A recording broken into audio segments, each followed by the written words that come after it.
Hello, I'm Steven Spielberg. Schindler's List is far more than a movie to me because it represents a profound journey into the heart of a unique man, and as it turned out, into my own heart as well. Making Schindler's List not only deepened my faith, it changed the course of my life because in telling the story of Oskar Schindler, I came to understand how one person, not an army, but one person, can make a difference. You're about to meet some remarkable people, men and women, who are doing just that.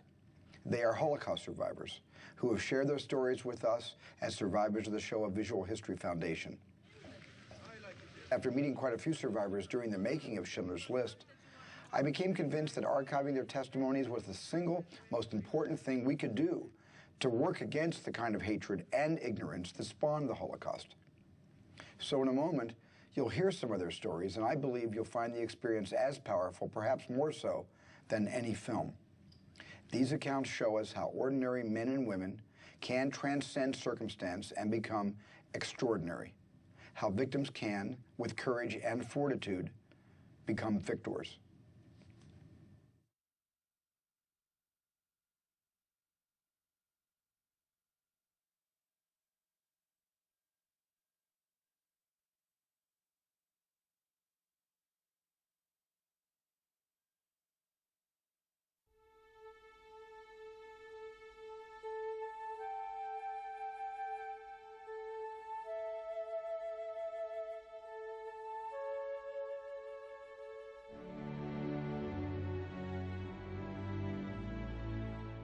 Just looking at him, just looking at him made you feel good. He loved women, wine, he could drink, he could party. He loved life. He was a charming man. See, he was using a lot of aftershave. When he passed by, 5 minutes after you can smell it, he passed by. Schindler was a chance taker. He liked the possibility that there might be danger. Trying to come out on the winning side, but he liked that excitement. Schindler was not an angel in dealing with black marketeering, and he didn't mind taking bribes and giving bribes. But he did a wonderful thing.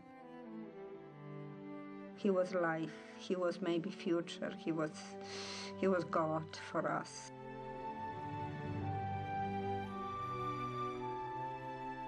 We survived because of him.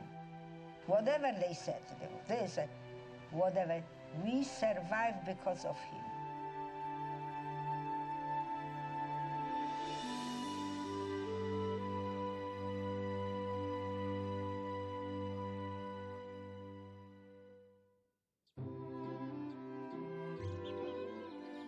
I was born in Krakow, Poland, the most beautiful town in Poland, over 1,000 years old.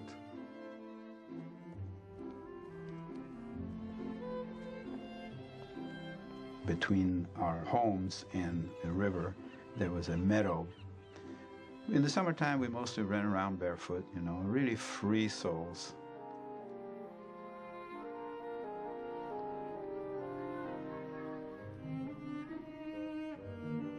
We had a grand piano.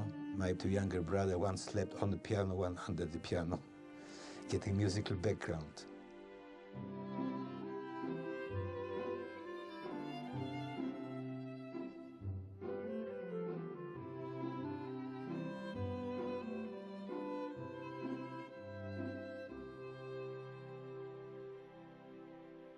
My parents were very good Jews, for the holidays they always went to the synagogue, but otherwise we were very, very assimilated. We consider Jewishness as a religion, but we consider ourselves as very patriotic Poles. I personally want to go to the army. I want to prove that we are not any different, the Jews, than any other Polish Catholic boys. And they sent me to Bydgoszcz, the most strictest, the most difficult officer school. In this particular school, there were certain requirements for Jews. You are the best or you are out. I always remember the feeling he would get from the Polish people. It's feeling like you don't belong. You could hear my parents talking, or I could overhear their conversation about safety. I didn't feel that they were safe.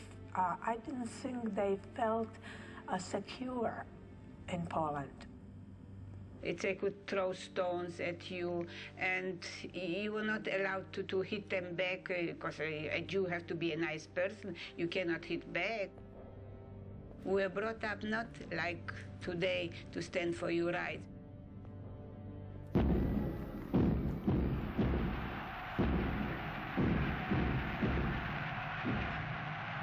In 1937, I remember hearing talk about Hitler. Unser Führer, Adolf Hitler, sich! Sich!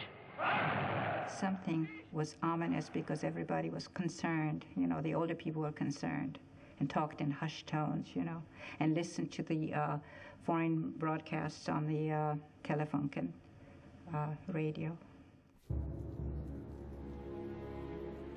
The Kristallnacht was an orchestrated riot instigated by the Nazi government. They encouraged people to demolish Jewish property and mistreat Jews on the streets. It was definitely organized by the Nazis.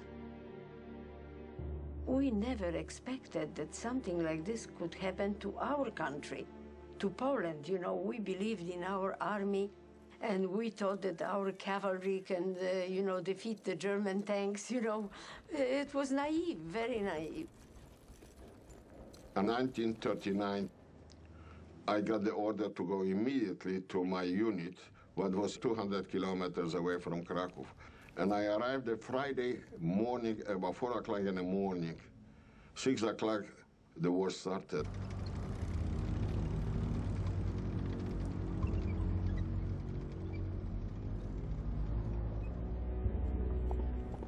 My company was almost wiped out.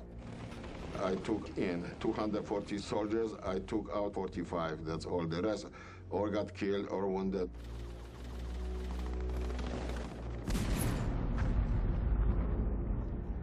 There were a lot of air raids, and we used to have to go downstairs to the cellar. You could hear the war coming closer and closer.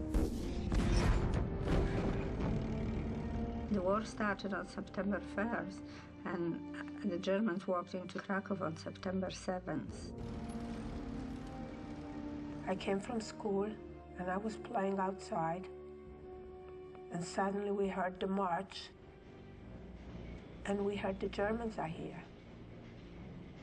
There was a heightened feeling of something is going to happen, feeling that things weren't going to be so good for the Jews. New regulation came out limiting free movements for the Jewish people. We were not allowed to use public transportation, and we were not allowed to use any educational facilities. We were not allowed to walk on a sidewalk. When you saw a German soldier walk, you had to step off the sidewalk. At the end of 1939, we were told to wear a white armband with a blue Star of David. I felt very scared because we were marked. The grown-ups were wearing them, and it was taken as, well, the war isn't going to go very much longer, and so if we Jews have to wear armbands, so that's okay. I saw the Germans rounding up the Hasidic Jews on the old part of town. Whoever was with beard, so they were going, cutting off the beards, cutting off the payers, and hitting and spitting and knifing. And then they would take them away.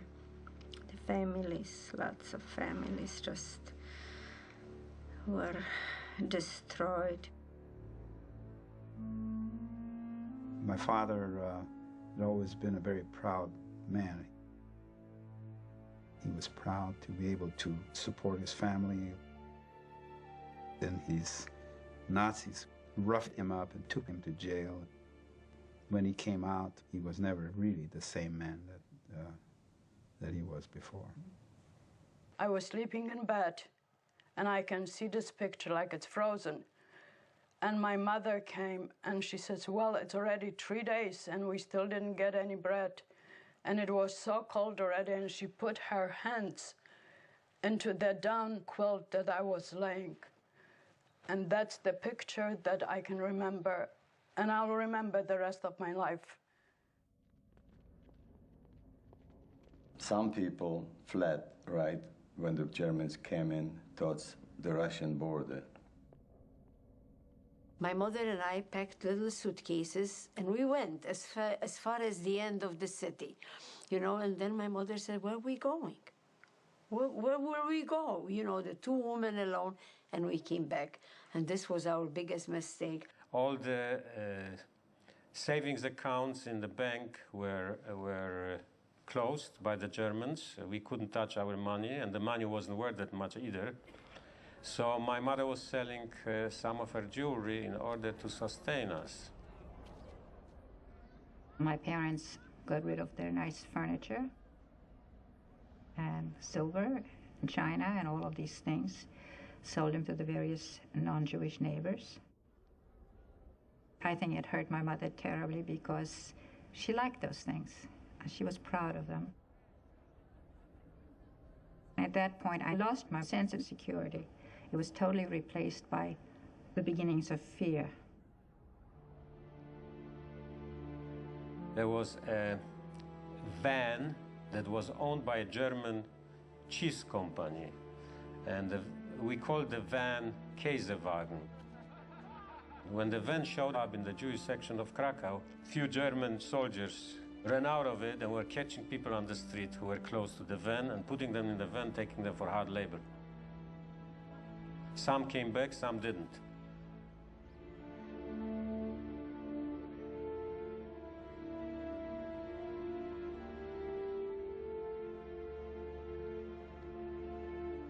I remember that the neighbors appeared with armbands sporting swastikas.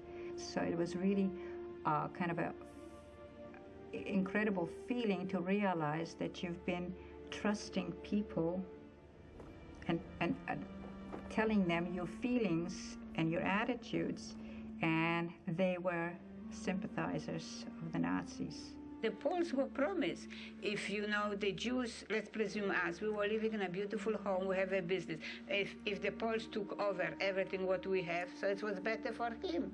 So why not? Because they were poor to the Pole, and they knew when the Jews have something, why not take away from them and I have it?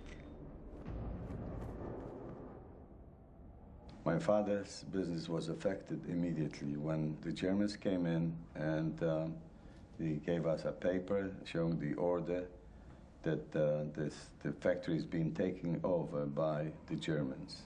They forced my father to teach the men who came over there, who had absolutely no knowledge of being manufacturer of any shoes, to teach him how to manufacture a shoe. There was a knock on the door, and there were 3 Germans, one in a green uniform, the Schutzpolizei or whatever, and 2 in black uniforms of the so-called Volksdeutschen. They came storming in our homes, always 2, 3, armed. They would take anything they wanted, all the precious things in our homes. It was a frightful experience, the way they behave, the way they turn everything around in the house, the way they were taking out drawers and throwing everything on the floor. They came in and they said, you are arrested for political reasons. And then they took us to a gathering spot, which was an old Polish fortress in Krakow. And here we coming from those very nice apartments with plenty of food and clothes. And here we come straw on the floor, cold, and we were received by the Jewish Community Center. My friend was in charge in a welfare department there. So he had the order to go and pick up some family and assign some apartments for them. And he said, don't worry, I have 2 empty apartments, you will be with me. They came up with a droshka, you know what is droshka? Horse and carriage. And I was waiting, I didn't know that he's bringing any company. And he said he has to stop and let his brother know that they have guests. And he stopped. And who does he come back to the doroshka? With my husband, future husband. I met this way my wife Friday night.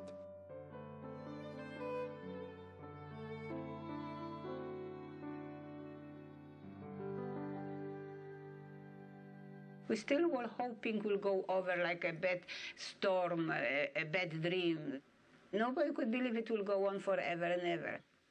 How can all this be happening and nobody is doing anything about it? It just won't last. Somebody was knocking on the door, and I was alone with my mother, and my mother looked through the looker, you know, in the door. She saw a guy with a big swastika, and she was thinking it's Gestapo. And I said to her, let's come in. And I hid behind the door and listened to the conversation. My mother was very talented interior decorator. He came to my mother recommended by a Jew for my mother redecorate his apartment. And from his way how he was talking to my mother, I realized the man is some different type of guy. And I stepped forward. And he's taller, he was taller than I, but I consider I was pretty handsome, and he was extremely handsome man. I look at his eye, he looks in my eyes, and what happened? Some thread of sympathy, some understanding between the German Catholic and the Jewish Polish officer started. And this way they start the friendship between me and Oskar Schindler, what lasted till the day he died. Schindler came as a black marketeer to Poland, and his only aim was to make money. He didn't come to Poland to save Jews. He came to Poland to make his fortune, and he did.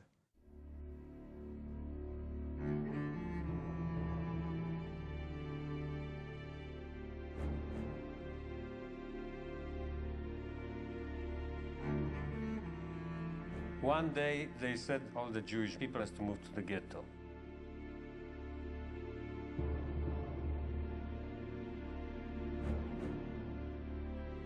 We just had to walk out from the house.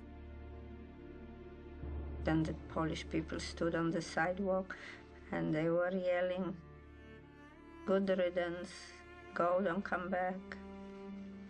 Such hate, there was such hate, such unbelievable hate. We were numb. I remember I couldn't even cry. I couldn't cry. I didn't know if I was alive or I was dead.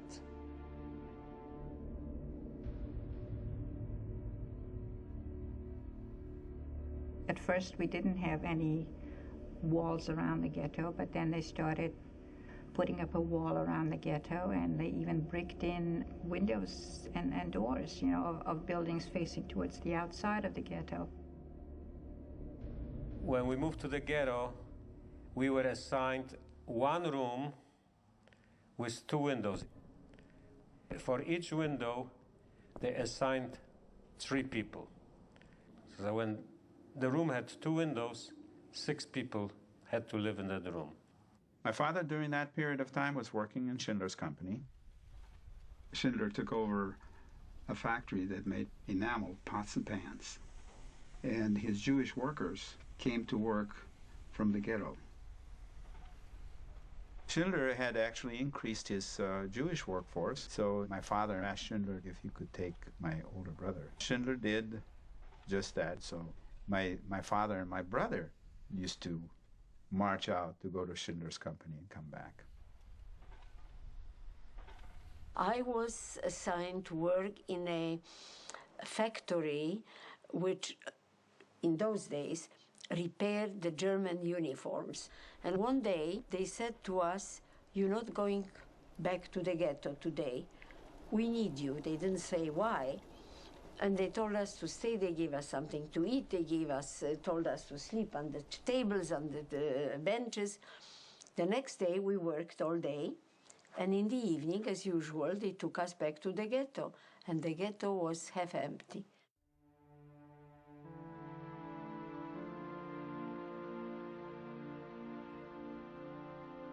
The ghetto was simply a holding pen. And the evidence, of course, we know is that immediately after the ghetto was created, where everyone was herded into it in mass, they began to take people out in transports and sending them somewhere else. Those people were sent someplace, supposed to be to the labor camps. The first transport ever taken out of the ghetto actually was one where they took people out the countryside and had them do labor and returned. And they went back to their families. But the subsequent transports never returned. 2 assessmen walked into our room, armed, and dragged my father out.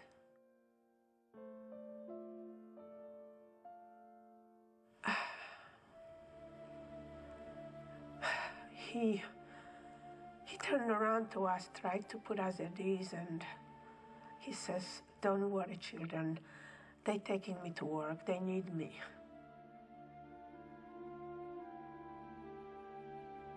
I was just looking, staring at him, and he just, with his sweet smile, turned and he said, don't you worry. I'll be okay. They need me." Those were his words, his last words.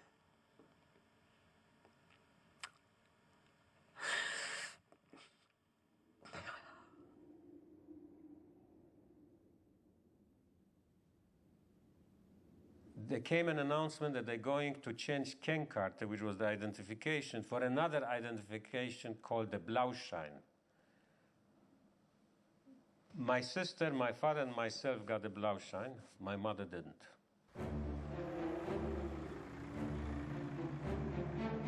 We heard marching 5 o'clock in the morning. Sure enough, the whole ghetto was surrounded.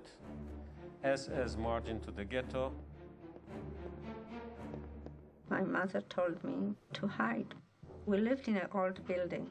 The back of it was connected with the street behind. And there was big bushes and big trees.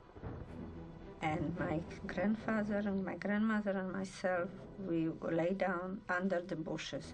My mother and her sister covered us with leaves. And they left. In between our 2 buildings where we lived, there was a small building. Above that was an attic, but it didn't look like it would have an attic because it was sort of like a lean-to in the courtyard. So my mother decided that that's where I was going to hide, with 2 of my friends. In our room was a little closet. We put my mother into the closet, and we shoved an armoire against the door of the closet, so the door was not visible. My mother wasn't going to hide, she was just going to take her chances and probably be shipped off. But she remembered that we were up there and we didn't have anything to eat or drink. They made an announcement that every inhabitant of the ghetto should report to this courtyard of a huge building in which we lived. My mother filled up a teapot and she was carrying it across the yard to hand it to us. And we all went down to the courtyard. And the Germans came and they were checking everybody's papers. Whoever didn't have the Blauschein, they sent outside. And as she was coming up, the guards broke in and started yelling. So she set the teapot down and just by instinct, just crawled up into this crawl space. Then, while we were still standing at the square, they made searches from room to room, from house to house.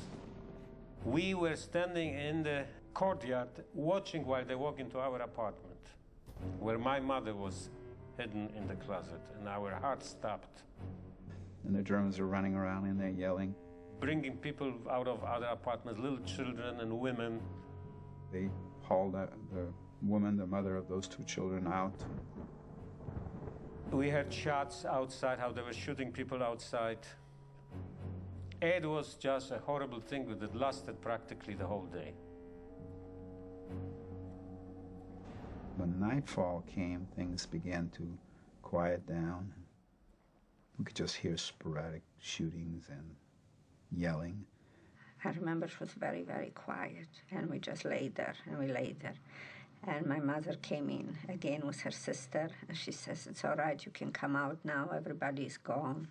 We pushed away the armoire, we opened the door, my mother was on the floor faint. Because there was lack of air and the fright and everything else. And all of a sudden, from the back, two soldiers came. It was probably the last patrol of the day. They were not supposed to be there anymore. They were supposed to have left. And of course, they asked for papers, and my grandparents didn't have any. And they took them. They took them. I just remember standing there, and they were walking away, you know, with nothing. They were walking away. Somebody came the following day and called us by name. My father had sent someone and tried, he didn't know whether we survived or not, but he thought by some chance if we did, if he called us by name, you know, maybe we would come on, and we did. That day, they deported 7,000 people and they killed 1,000.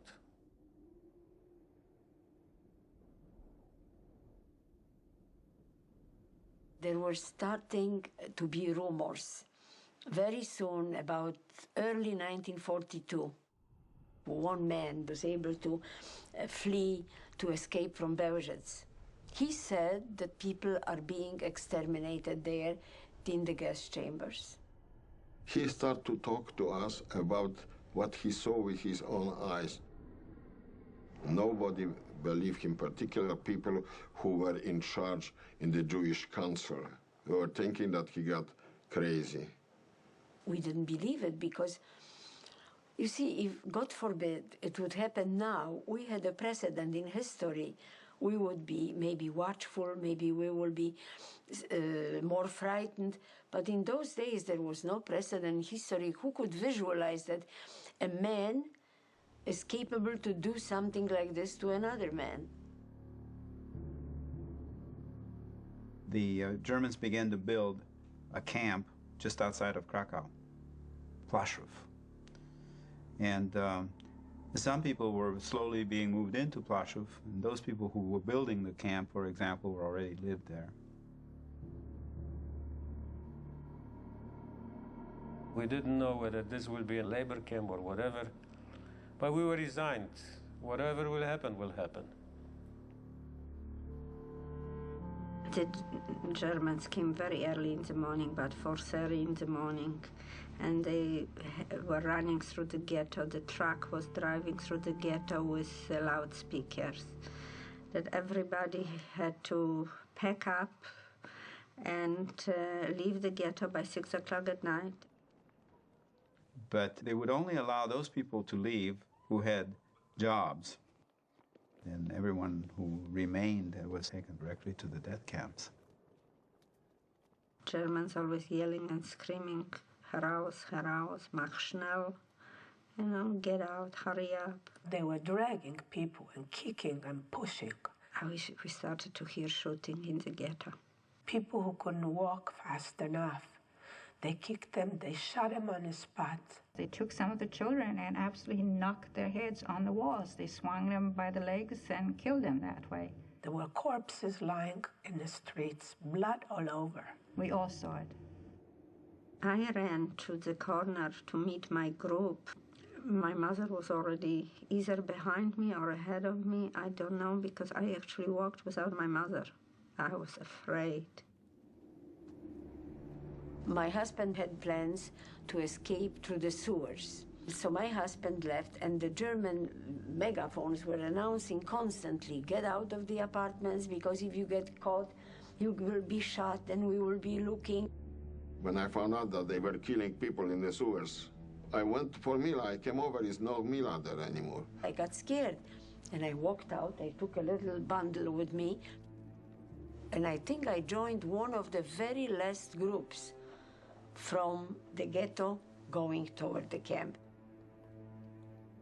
Then I decided to hide, but the dogs what were going with the Nazis through the street will smell me out, so they start to move the bundles what people left when they were sent to the Plaszów already. And when the SS officer came up close to me, I saluted, report to him military way that I got the order from another officer to clean the road, and they start to laughing because it was a stupid order. But he was an officer. He hit me with the right patch and said, "Verschwind." This means get lost. I salute again, click my heels, turn it, and slowly I was going away till the next corner, and then I ran. Those that remained in the ghetto were all murdered. Those friends that I had, I never saw them again. And so the ghetto was closed, and as I said, everyone found was liquidated and murdered.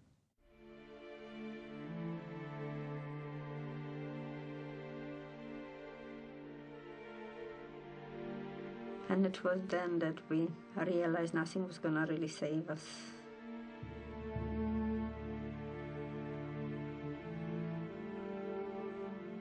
When I first got to Plaszów, it looked like something that I've never seen before. It was gray, it had no color, and it was surrounded by barbed wire. It was depressing, very depressing. The barracks were huge and very crowded. The bunk beds, they were really not like bunk beds, they were like shelves. Now, when you couldn't sit on it, you had to lay down. And in the warm summer months, it was so terribly hot. It was like a shower of bed bugs. They used to go in our noses and in our ears.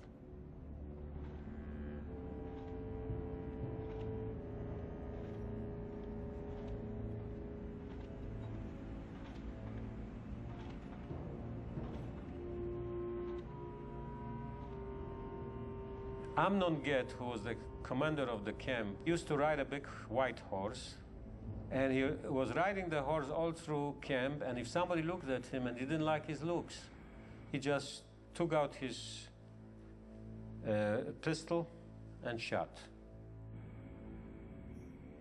If you walk too slow, you get shot. If you stop for a second carrying bricks, women stop for a second to catch breath. If he notices from balcony, he shoot you.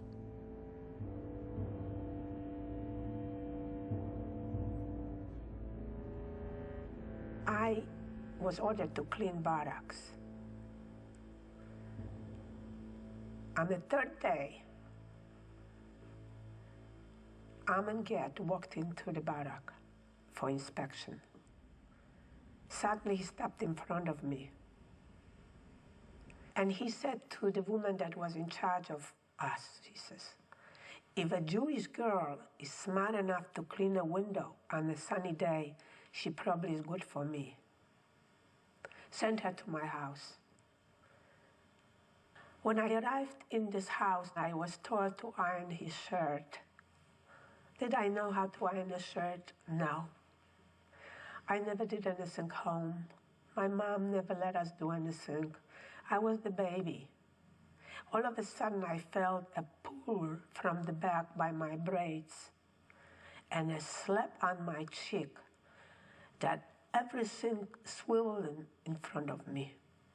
He said, "In Austria, a girl your age knows how to iron a shirt properly, but you're too stupid. You are a Jew." And then he gave me such a beating. I was thrown down the stairs. And then he came down the few steps and he slapped me so many times. And I had to stand there, look straight in his face. You know how hard it was not to break down? You know how tough I became? I was like a rock.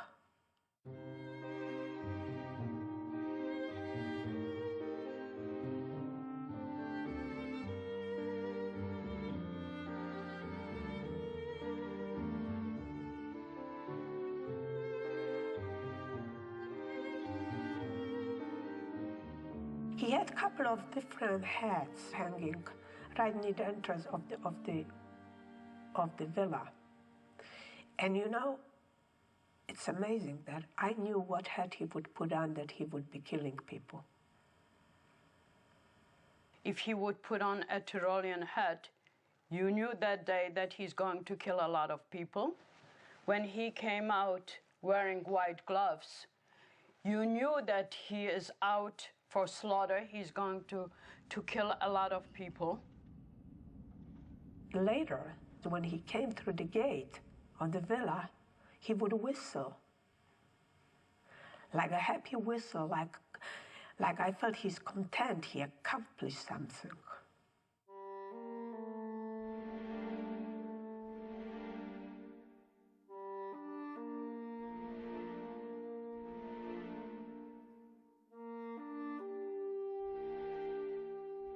There was a little hill in Płaszów where they were usually executing people. They took out a whole group of people in front of the ravine. They asked us to get undressed. And they made the people strip. They put them against the hill and they were going around with machine guns.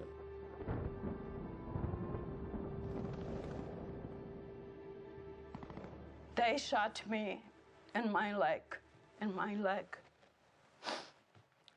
And since this was already late afternoon, there were people already in the ravine. And I happened to wind up on the top of the people. And they started to cover up the graves, but not too much. They just put in few shovels of soil because it was late and they had enough killing of the whole day and they wanted to kill it, to finish it up. I don't know how long I was there, for 2 hours, for 3 hours, but it was already nighttime. I crawled and I came to the barrack. Well, they couldn't believe in the barrack that I came back from the dead. The children that were smuggled to Płaszów from the ghetto, some of the parents gave their children away to Polish people, but there were still 300 children in Płaszów. One day, they called us to come to the Appellplatz 1 hour ahead. We didn't know why. Men, women, the whole camp. And they were setting up machine guns all around us with SS guards. All of a sudden, through loudspeakers, they started playing music. The Germans put on German lullabies. They played the tune, "Mommy, buy me a little horsey." And while they were playing music,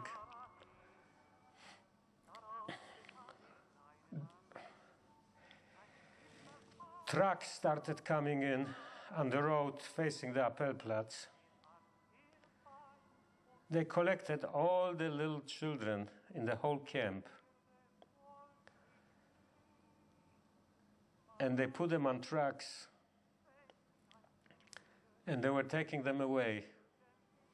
At first we didn't realize it. Then all of a sudden we hear screaming and little hands waving. Mother started running and everybody started yelling. The loudspeaker announced that if anybody would move, the children would be shot. And it came over the loudspeaker, everybody lied down. And everybody lied down, but some of the mothers wouldn't. They started running toward the trucks and they were shot. And they took away about 300-400 children. And they took them to Auschwitz. This was the end.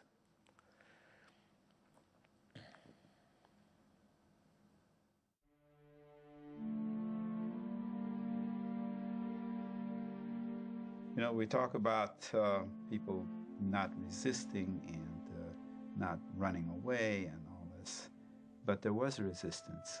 We did resist. As hard as it was, and as dangerous as it was, people practiced their religion, celebrated holidays, which was all prohibited, of course, under penalty of death. You know, resisting isn't always with mechanical weapons. Whether it's singing songs or writing poems or telling jokes, they couldn't suppress that part of the spirit. We would pretend that the women are lighting candles and making the blessing over the candles. And people had some special songs. Some of them were humorous, but the humor was gallows humor. Treblinka-dag, dat is verjeden middernacht. Komt hij in, me geht niet slecht, dat is Treblinka. Puski nasze białe, stala powiewały. My Polish is no longer that very, very good, but I do remember this song because the heads were covered up with white coverings.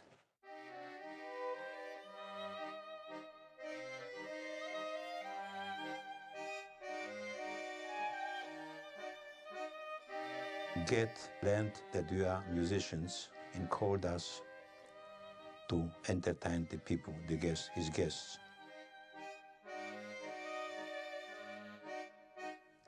One drunk officer asked us to play Hungarian tune, which was banned before the war in Hungary and Poland.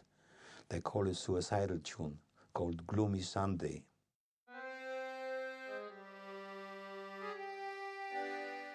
It was a beautiful tune about a young boy in love with a girl. She left him, he committed suicide.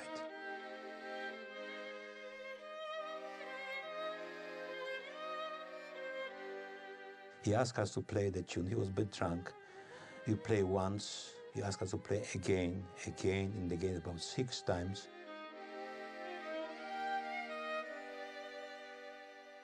And then he went on the balcony. He shot himself. He committed suicide.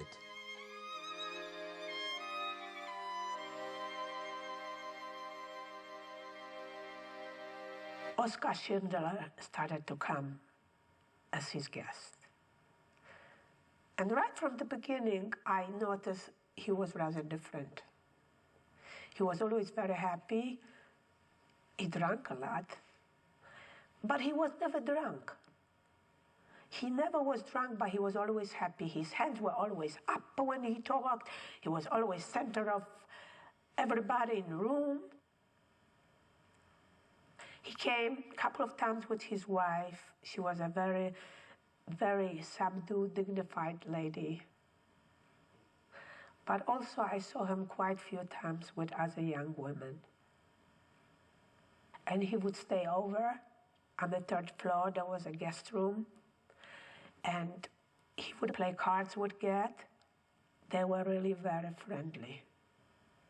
But Oskar Schindler would always come under some excuse down in the kitchen for a cup of coffee, for another bottle of wine.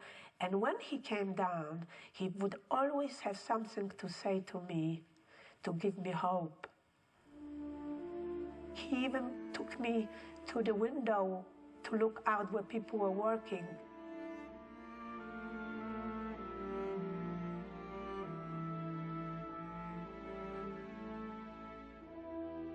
He said, you remember the Jews in Egypt were slaves, and then they were freed?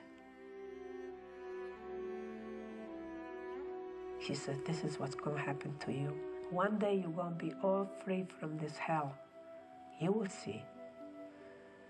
But it felt good, to be honest with you, it felt good hearing those words, but I wasn't quite sure what was going on because he was there with them, and I thought he was a Nazi like the rest of them.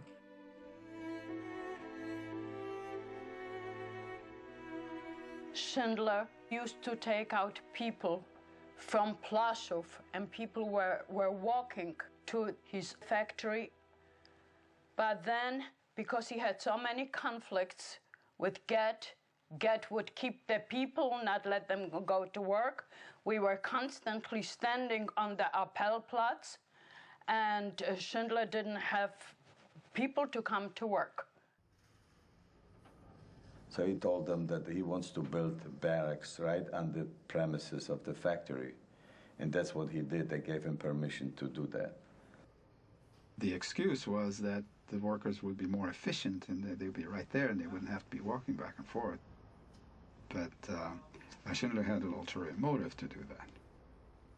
Even then, Schindler was trying to protect his workers from the Nazis.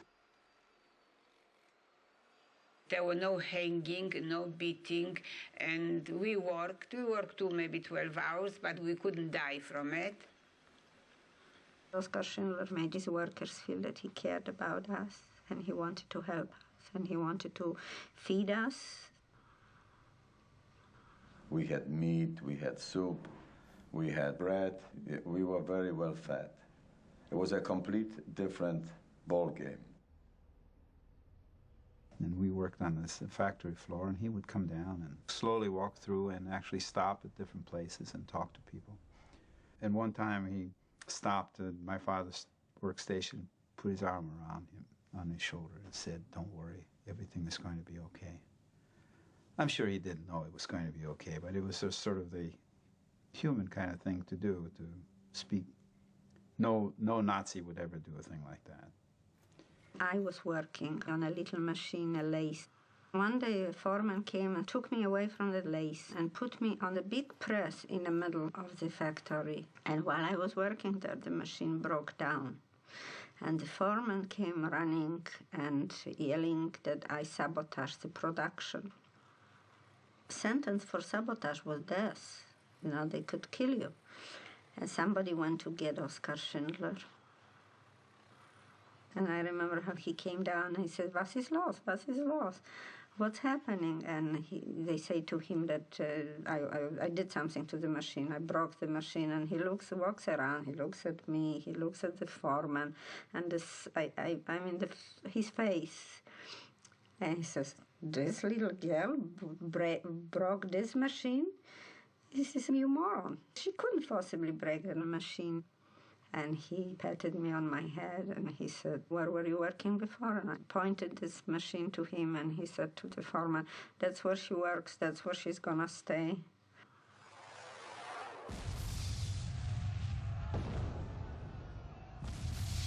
Eventually, the war for the Germans went bad in the Eastern Front, and the Russians were advancing, and companies like Schindler's company were going to be liquidated.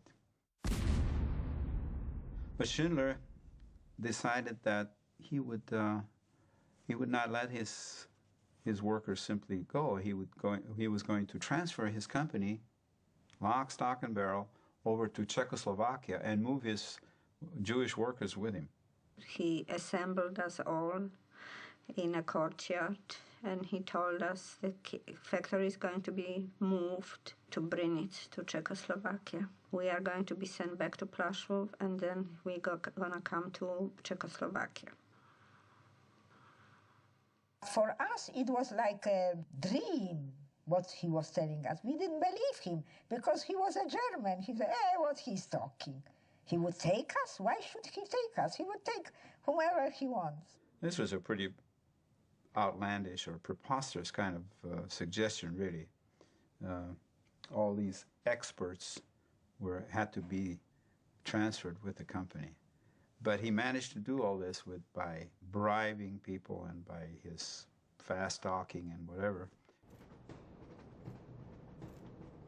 He bought old, unused knitting factory. He said that he's going to make ammunition factory in there. And for this, he needs 1,200 people. So they started to make lists. We knew that Schindler is preparing to move his factory. Then Mila said, "Paul, get us on the list to Schindler. He's your friend. he did so much for you and for the family. Maybe we'll put us on the list. And then Poldek passed a little slip of paper to Mr. Schindler. And I think that Mr. Schindler personally approved us on that list. This was the day before the men left that we got on the list, in the very last moment. Everything was happening very, very quick, very rapidly. The deportation were going very fast. They were trying to liquidate Camp Plaszów. Till one day, there comes Schindler. And he said to me, I built a factory in Czechoslovakia, and you coming with me. I was like stunned, but all of a sudden, everything he told me before started to be put together, because he always used to tell me, you will survive, I will help you. And here he is. And he said to me, you have family? Oh, if I would have my family, he would take probably everybody. I said, I do have only 2 sisters. He said, give me the names. When the time came to leave, they put us into boxcars, women separately and men separately.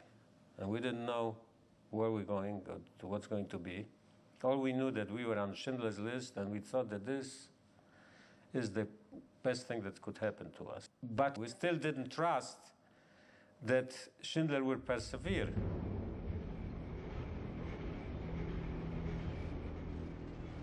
We were put on this train and sent to Brünitz. But I was never certain. I was always in doubt that that actually was going to happen. And as we arrived in Brünitz, we walked out of the boxcars. Schindler was standing there.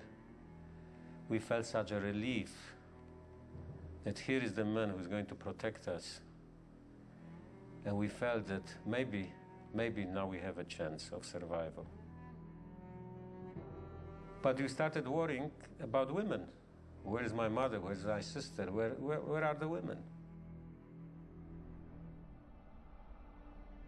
We left a week after our men left.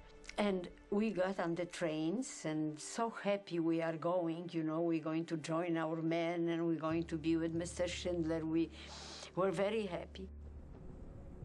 Instead, in the middle of the night, we arrived in Auschwitz.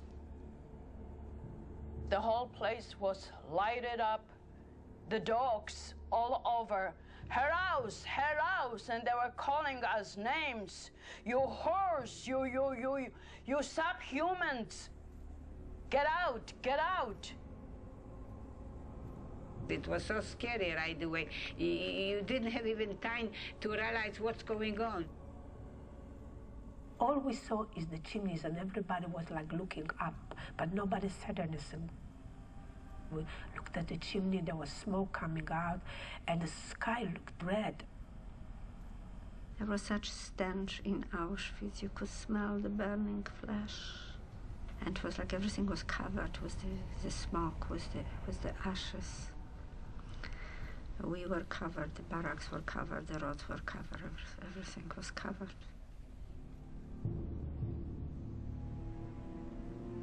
We were told to run, and we got stopped in front of a barrack, sat on a bathhouse. We stood in line, we were told to strip.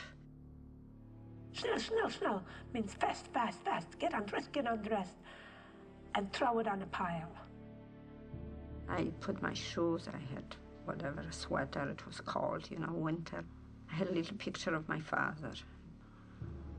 And I'm holding the last bunch of pictures in my hand. And I'm looking at the pile, and I'm naked. And I said, if I throw this away, I will never see the faces of my parents, ever. And I started to look through the pictures so quickly. And I found a couple of photos for passports. And I turned around very quickly, and I stuck it in my mouth. The SS guards shaved us. Men, we stood naked, we shaved our hair, we shaved here.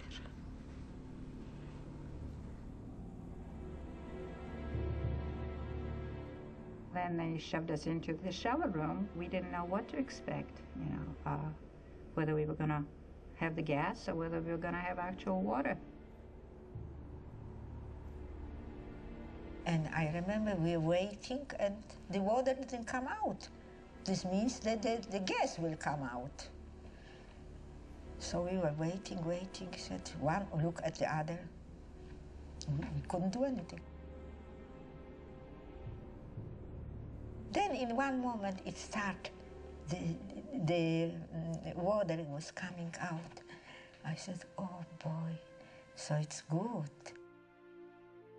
My older sister, she looked at me, she says, are you all right? Are you all right? While the water was coming down. I said, She says, what's the matter with you? Are you okay? I could talk. I had those pictures in my mouth.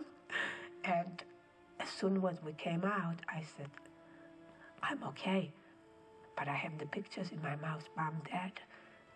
She says, why would you do a thing like that? That would kill you. But I had my pictures. And after the showers, you know, they pushed us into another room. We couldn't go back to get our clothes. They gave us little dresses that were sheer, nothing. And we walked through the roads of the camp, so muddy. And we saw the people, the women, didn't look human. I look at my mother and all the other people I knew so well. I said, that can't be us. You know, we are already dead. Like they took my soul out. We were terribly hungry, but we couldn't eat even what was given to us because we were all sick with dysentery. Every day we were getting sicker and sicker. And we also were called out in the middle of the night to be counted. Outside, in the freezing cold. I was trembling and my teeth were jittering, it was so cold. And I looked up in the gray sky.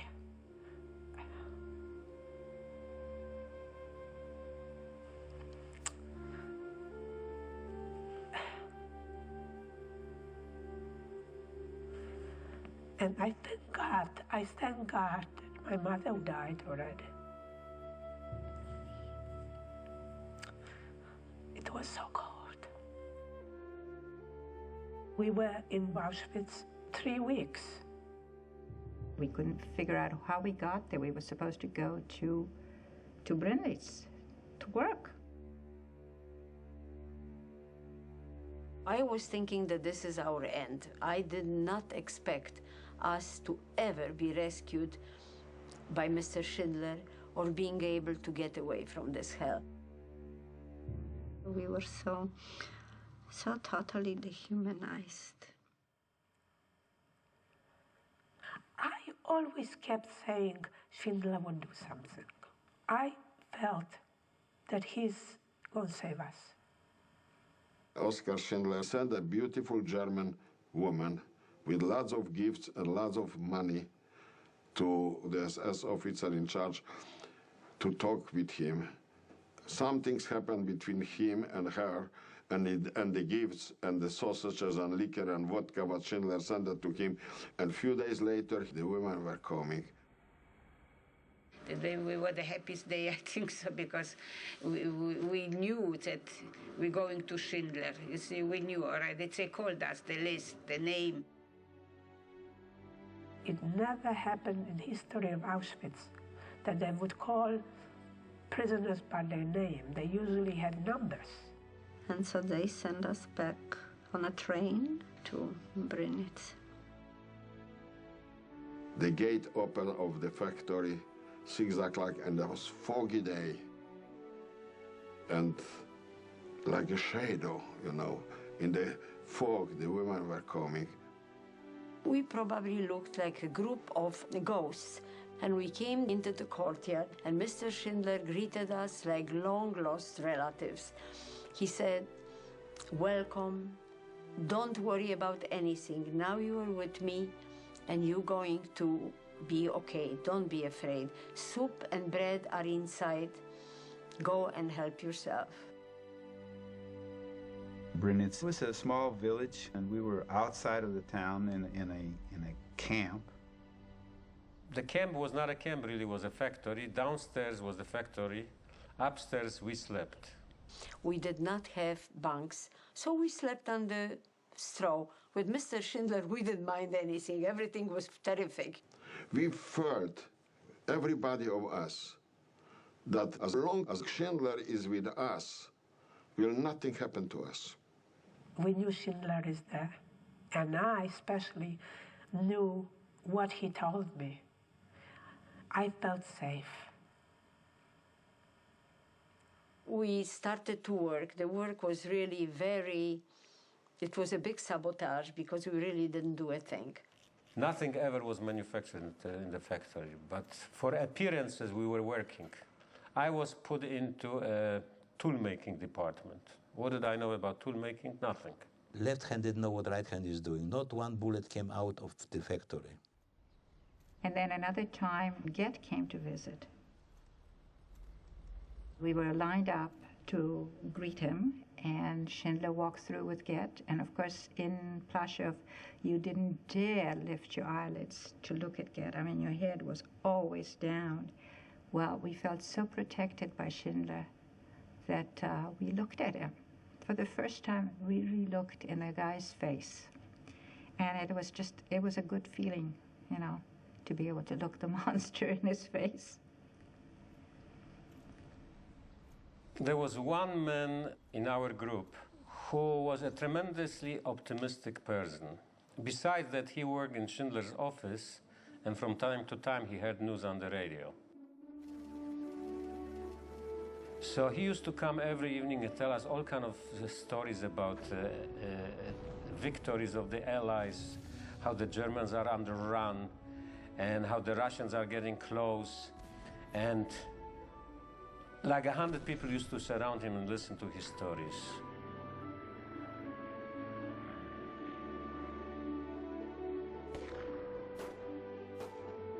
Everybody knew that something is going on and the war is coming to the end. Oh boy, so we were waiting. And at that point, Churchill had a victory speech in England, and Schindler put it on a loudspeaker system in the factory. Being that I had English lessons before the war, I could understand here and there what Churchill was saying and translating it to my friends around me. Yesterday morning at 2:41 a.m. at General Eisenhower's... It was such excitement because we heard, you know, he said victory speech, and we knew something is going on, and all of a sudden everybody realized that we are safe, that we are free. We may allow ourselves a brief period of rejoicing. And while I stood there, I just couldn't believe that here I am, the Germans still occupy this part of Czechoslovakia, and I'm listening to Churchill. When it dawned on me, it was something that my imagination could never form a moment like that. I can hear Churchill speaking. The act of unconditional surrender of all German land, sea, and air forces in Europe. The last time I saw Schindler is when he talked to us in the factory floor. And we were standing on the factory floor, and I was smaller than anybody in there, and we were sort of kind of crowded around, so I had to just take a peek at him every now and then in between the bodies. He opened the warehouses. He had a warehouse where he had a lot of textiles. Every one of us got several pieces of fabric.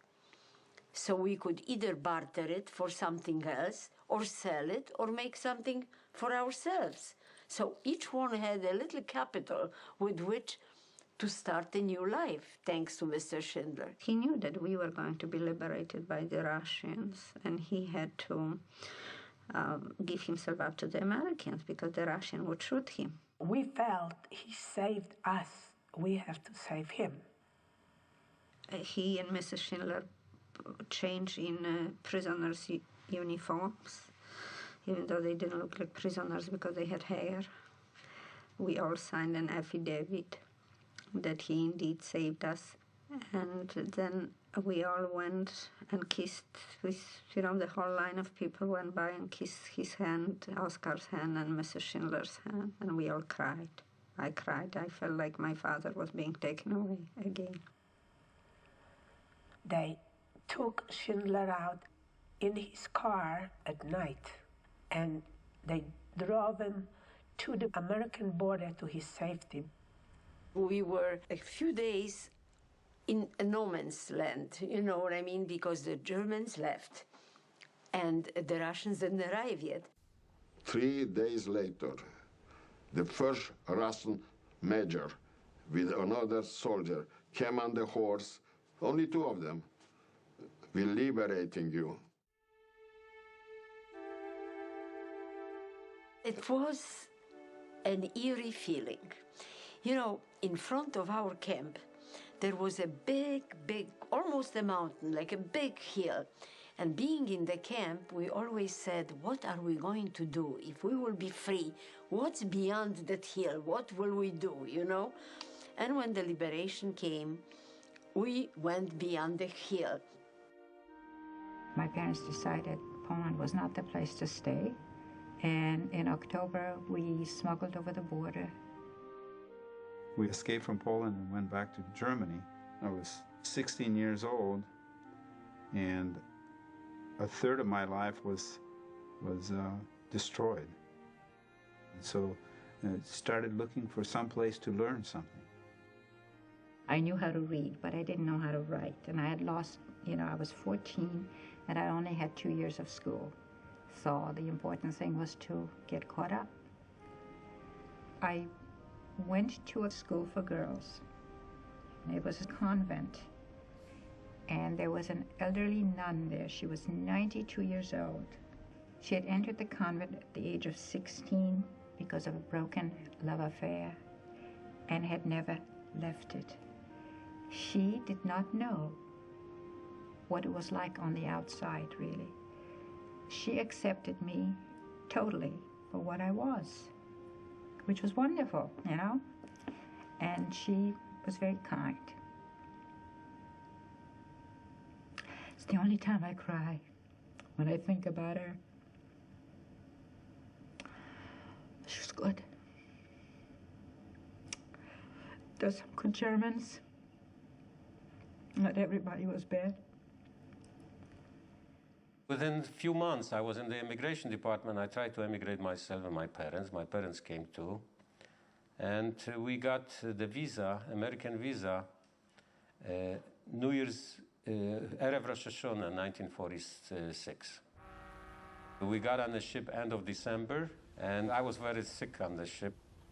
On the 4th day, I got so sick that I thought I was dying. When I came over on the boat, I have the $10, and Mila has the $10 in the pocket, the only money we have. So the captain and the doctor and one officer need 4 guys to play bridge. So they found me, I played bridge with them for the 5 nights while we were there, and I landed with $105 in America. That was my fortune. New York was very exciting at the time. Broadway and neon lights everywhere. It was just beautiful. And my uncle drove us then from New York to Iowa.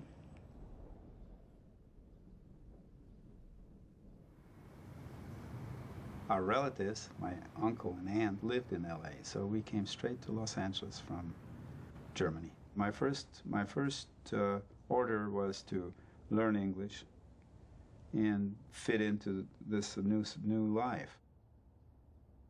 The arrival in Chicago was really funny because my cousin was standing at the railroad station with a very long cigar, and they brought us to their house, and we had lunch. And first my cousin was showing me a banana. He says, "This is called banana." And he was showing us all kinds of things, and I thought that this is so ridiculous. I said to my father, "You know something? I can't take it. Who does he think we are? Where does he think we came from?" He says, "Be nice, be nice." Then my cousin takes us into the alley. He says, "You see this car? This is the best American car." And says, "This is called automobile." At that moment, his wife calls him to the telephone, and I get into the car. I started, and I drive around the block. And in Chicago, they park the cars in the alley in the back. When I came back into the alley, the whole family was standing. My cousin was pale. He says, "How did you know how to drive?" I said, "Benny, I have an international driver license, so don't worry about it." So he got on the telephone. He called all his friends. "My greenhorn knows how to drive."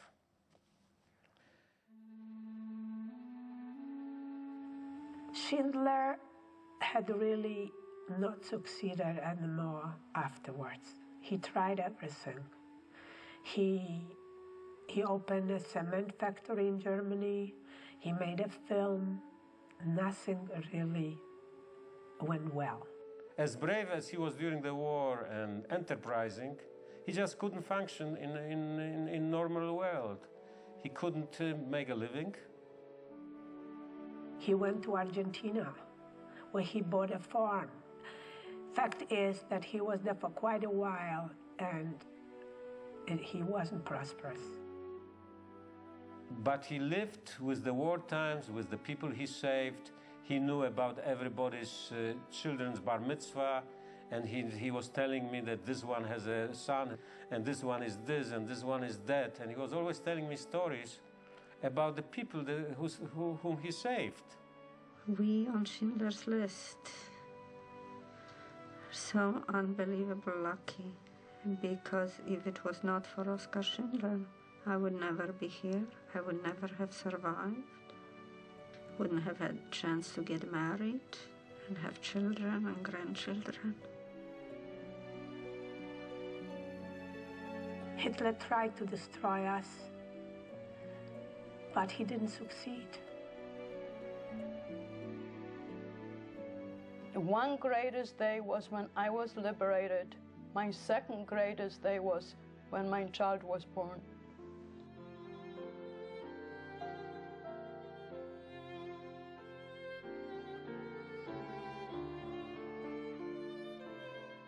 What Schindler did is more important than just having saved 1,200 Jews. Just speaking about myself, I taught in the Los Angeles Unified School District for 39 years. I've had thousands of students and thousands of good friends as a result. Some of my students feel like I'm their father. So one man gets saved, and then after that, generations and generations are saved. I think that the only hope for mankind is if we really learn how to live with each other. Don't hate. Try to live with your neighbor. Accept people for what they are. Everybody has something to offer. Nobody's better than anybody else. We are all links of a very big chain. I don't want to hate. I don't want to hate because it's an ugly word and it's related with evil. If such a cultured country as Germany, she was known for music, for high education, for respect, if they could have done this to another nation, any other nation could do this. Don't take nothing for granted. Anything could happen. I live thanks to the humanity of a man who was a German Catholic, bon vivant, who gambled with his life and his money and his wife's life, and proved the point that humanity still exists. I'm sure it never occurred to him that he was going to end up doing what he did. It just happened that the circumstances were such that he was faced with this choice, and being the kind of person he was, he couldn't face letting us be murdered. Oskar Schindler is proof that one person can make a difference.